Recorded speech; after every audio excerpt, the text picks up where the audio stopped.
নমস্কার, কেমন আছেন সবাই? রেসিপিজের একটা নতুন রেসিপিতে আপনাদের সকলকে অনেক অনেক স্বাগত জানাই। তৈরি হবে ভেজ বিরিয়ানি বা মায়াপুর স্টাইলে বিষ্ণুভোগ বলতে পারেন। প্রথমেই হাঁড়িতে জল গরম করে তাতে সাদা তেল, গোটা বিরিয়ানি মশলা আর চালটা দিয়ে ভালো করে 80% মতো সেদ্ধ করে নিচ্ছি। দিয়ে এবার ভাতটা জল ঝরাতে রেখে দিচ্ছি। তার সাথে মিক্সিং জারে একটা টমেটো, একটু আদার স্লাইস আর 4-5টা মতো কাঁচা লঙ্কা দিয়ে একটা স্মুথ পেস্ট করে নিচ্ছি। দিয়ে এবার কড়াইতে সাদা তেল গরম করে তাতে আমি একবারে নুন হলুদ দিয়ে দিচ্ছি। দিয়ে এক এক করে আমি একটু পনির কেটে রেখেছিলাম, সেই পনিরগুলো আগে দিয়ে ভালো করে এপিট ওপিট করে ভেজে নেব। খুব বেশি ডিপ ফ্রাই করার দরকার নেই, হালকা হালকা দুদিকে যাতে ফ্রাই হয়ে যায় সেরকমভাবে ফ্রাই করে আমি তুলে নিচ্ছি।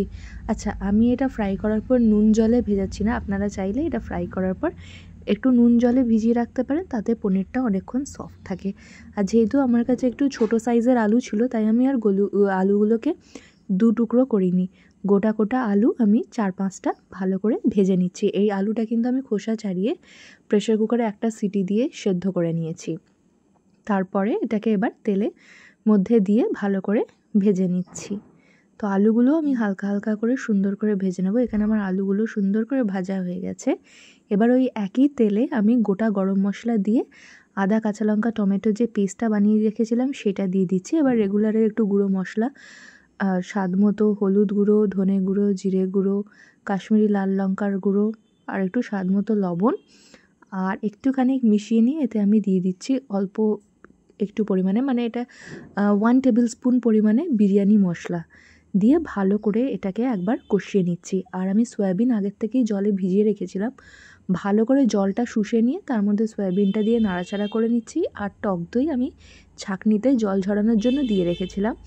জল ভালো করে ঝরে গেছে, টক দইটা দিয়েও ভালো করে আমি কষিয়ে নিয়েছি। তার মধ্যে ভেজে রাখা আলু আর পনিরটা দিয়ে ভালো করে কষিয়ে নিচ্ছি। তো এটা কষিয়ে রেখে দিয়ে আমি দুধের মধ্যে দিয়ে দিচ্ছি 1 চামচ মতো কেওড়া জল, 1 চামচ গোলাপ জল আর 2 ফোঁটা মিঠা আতর দিয়ে দুধটা ভিজিয়ে রাখছি। আর এইদিকে আমি হাঁড়িতে দম দেবার জন্য ভালো করে ঘি মাখিয়ে নিয়েছি গোটা হাঁড়িতে। এবার এতে লেয়ারিং করার পালা।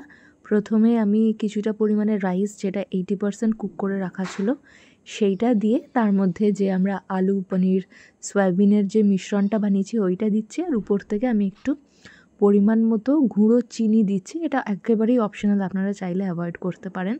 আর একটু লবণ দিচ্ছি।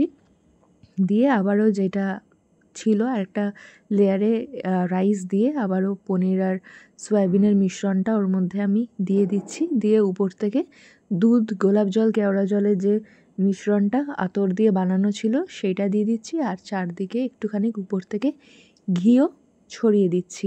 যেহেতু এটা আমি ইন্ডাকশানে বসাচ্ছি তাই আমি এর নিচে আর চাটু দিইনি। এটা 120 ডিগ্রিতে দমে আমি বসিয়ে রেখে দিয়েছিলাম অনেকক্ষণ। এবার জাস্ট খাওয়ার আগে এটাকে গরম গরম রায়তা দিয়ে সার্ভ করে নিচ্ছি।